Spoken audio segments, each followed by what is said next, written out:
అందరికీ నమస్కారం. మధుస్ కిచెన్కి స్వాగతం అండి. చూస్తున్నారు కదా మీ ముందు కనిపిస్తున్నది కేసరి ప్రసాదం అండి.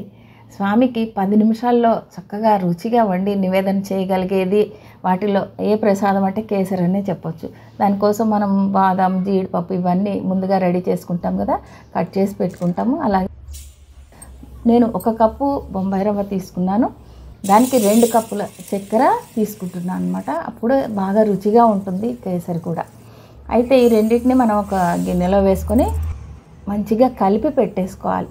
అలా కలపడం మూలంగా మనకు అసలు రవ్వ ఉండకట్టడం కానీ అట్లాంటి ఇబ్బంది ఉండదన్నమాట. చక్కగా మందపాటి పాత్ర పెట్టాలి. అందులో 1/4 కప్పు నెయ్యి వేసి దానిలో మనం కట్ చేసి పెట్టుకున్నవి ముందుగా బాదం కొంచెం టైం పడుతుంది కాబట్టి వేగడానికి బాదం, ఆ తర్వాత జీడిపప్పు, అది కాస్త వేగిన తర్వాత కిస్మిస్ వేసి అవి కాస్త ఉబ్బిన తర్వాత అప్పుడు మనం ఈ స్టవ్ ఆఫ్ చేసుకొని ఆ నెయ్యిలోంచి వీటిని తీసేసేయాలన్నమాట. అదే నెయ్యిలో కొద్దిగా యాలకుల పొడి వేసి ఏ కప్పుతో అయితే రవ్వ తీసుకున్నామో అదే కప్పుతో 2 కప్పుల నీళ్లు పోసి ఆ నీళ్లు బాగా మసులుతున్నప్పుడు మనం చక్కెర రవ్వ కలిపి పెట్టుకున్నాం కదా, దాన్ని అందులో వేసేసేయడమే. అంతే, అసలు చాలా సింపుల్గా మీకు రెడీ అయిపోతుంది కేసరి. ఇలా ఒక్కసారి కలిపేసి స్టవ్ని లో ఫ్లేమ్లో పెట్టేసి మూత పెట్టేసేయండి.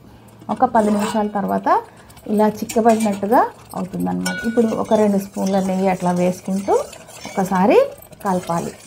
ఆ తర్వాత మీకు నచ్చితే కుంకుమ పువ్వు లేదంటే ఫుడ్ కలర్ కానీ వేసి మరొకసారి ఇదంతా కూడా లో ఫ్లేమ్లోనే చేసుకోవాలి.